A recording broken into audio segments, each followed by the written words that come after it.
Hello, I'm Bartling, and I certainly hope that you and yours are having yourself a sunnier, warmer day.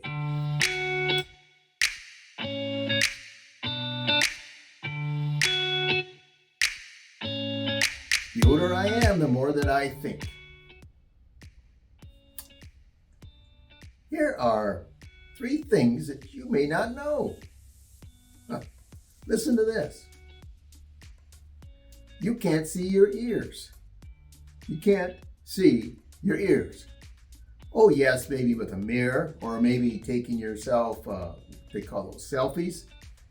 Then maybe you can, but you can't see your ears. You can't count the hairs on your head. Now I know for some of you, maybe a minority, that's very easy for you. But for the rest of us, you can't count the hairs on your head. You may not know this. You can't stick out your tongue and breathe through your nose at the same time. You can't stick out your tongue and breathe through your nose at the same time.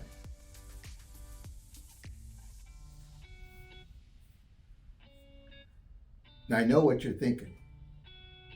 You thought, hey, Dow, you're wrong on that last one. Because I just tried it.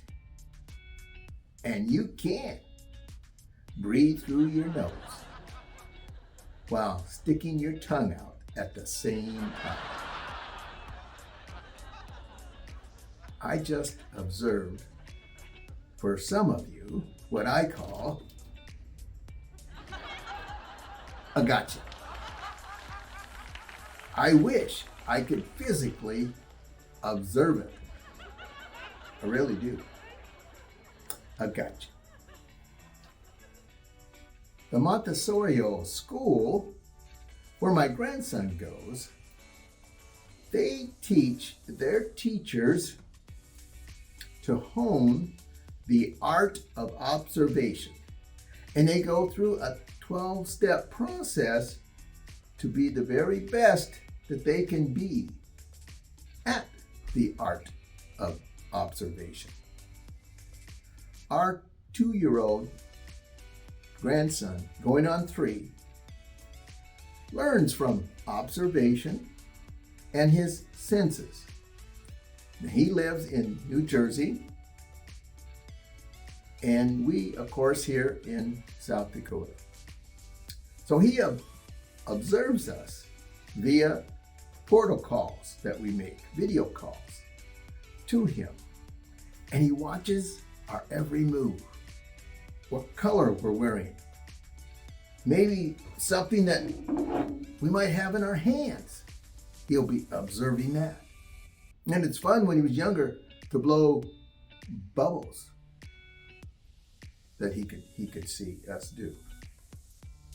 Well, last Sunday, he observed our mantle clock. You see, it went off and it started to chime. And he commented on that. The art of observation involving all our senses. The Bible tells us, be still and know that I am God. In scouting, there is a particular badge called the Conservation Merit Badge. And you take the scout out in the woods or on a meadow, and you kind of leave them there by themselves, and they need to be there for 30 minutes. And they are to be still. They are to observe. And they are to then journal what they observe. Photography, I think, exhibits the art of observation.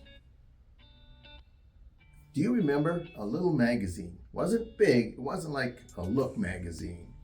It was kind of a smaller magazine. It was called the National Geographic. And those front page pictures on the cover, absolutely beautiful. I invite you to Google National Geographic picture covers.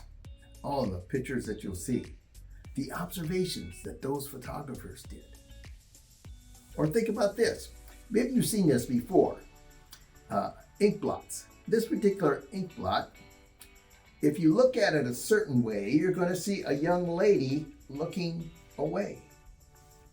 And yet, to some that observe it, they're going to see an older lady, and she has her head down on her chin. The art of observation. Will Rogers, that's another name to Google. He has some ideas on the art of observation. One of these goes like this. It doesn't take a genius to spot a goat in a flock of sheep. And there are 3 types of men in this world. 1, they learn from books. Another one learns from observation. And the third one, they just have to pee on the electric fence for themselves. Finally, he says this, people learn more from observation than they do from conversation. You know, I get a kick out of this. I'll talk to people maybe many times over the phone. And these are people I've never met. Then I'm going to have the opportunity to meet them in person.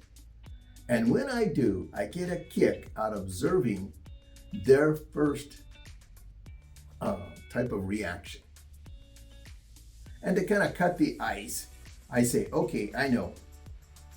Bartling, a German name. And here I am. And I'm sure from my voice, you didn't expect it, that this little guy would have a mustache, that he would be left-handed, and oh, by the way, that he'd be a Latino. And then I look at their reaction again. Developing the art of observation, like my grandson is, the more and more observations that he has, that you have, it ingrains in our memory bank that information that we can later call upon. Here's an example of mine. Our pastor retired.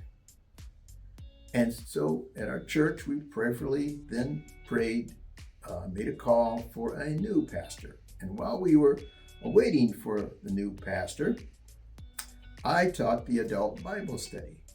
And in that adult Bible study, that retired pastor, Pastor Bill, he faithfully attended. And so one particular Sunday, the kind of topic come up, and I brought up then kind of memories. And I brought, do you remember the smell of home cooking? And I related to the others, my memory of home cooking was my mother, who happened to be a cook and a waitress at the time in a bar restaurant. And after school, then I would beeline it to where she was working. And then she would take the time to then make me this delicious hamburger. And on that hamburger, it would be a toasted bun, toasted just right, of course. And then she would put a couple of dill pickles on there. Now those dill pickles weren't wet. She would kind of take a napkin first and kind of get that dill pickle juice off. They were kind of dry that you'd put on there. And then she would put a thin slice of onion. And then she would put some slow Heinz ketchup. She'd bring that out to me, accompanied with some fries and a strawberry shake. Not a malt, but a shake. And she'd bring that out to the backyard there of the restaurant. And oh, that was so delicious. That was so delicious. The observation. the memory that came up. Well, after that Bible study, Pastor Bill kind of hung back a little bit, and he came up to me, and he thanked me, and as I look at him, he had tears in his eyes. You see, he said that he could have a recollection of the home cooking that his mom did, and how she made it so personalized for him. You see, Pastor Bill's mom was a cook at a restaurant. And so he kind of had the same type of event that would happen to him. A wonderful event. His observation. Here's a couple tips for fine-tuning your art of observation. Do these exercises, I would say, for 21 days. 7, number of totality, times 3. And your observation skills are going to get better. 1, observe a particular room. Maybe it's in your home, maybe it's your office. As you get there, you're going to look around a little bit, then close your eyes and think of that place that you are and start to detail what's in that room with you. Then open up your eyes and look around and do a counting a little bit on the things that you missed. Do this 21 days. Think of a scene that you know and close your eyes and see that scene. Maybe, for example, let's say it's your driveway. Drive into it every night. I leave it in the morning, so I'm going to close my eyes and see my driveway. See the things on the left. See the things on the right. Now I'm going to put something there that ordinarily would not be there. Okay? Maybe it's a vacuum cleaner. And now I'm going to look at the details of that vacuum cleaner. So think of the scene that's common to you. Pick out all the details. Now put something that your mind says, plop, here it is. And it's very much out of the ordinary. Do this exercise for 21 days. Think of a person that you know. Maybe it's a relative, but it's someone that you know, okay?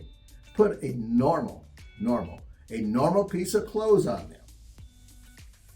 What color is it? The whole thing. Maybe it's a hat, okay? And think of that. Now, as you're going about your day, recognize how many people maybe have the same colored shirt on that you were thinking of, or maybe the same color hat that you were thinking of. Do this exercise for 21 days. The art of observation. We all do it. We need to hone into the art of observation.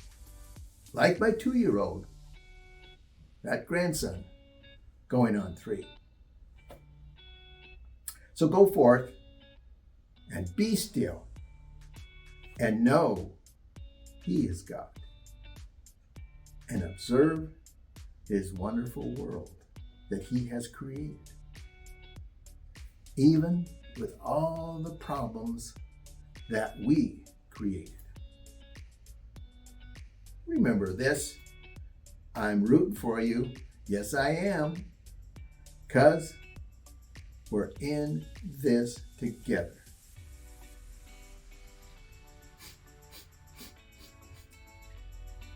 And blessed are they who ease the pain of misfortune, for they shall be called insurance agents. Take care.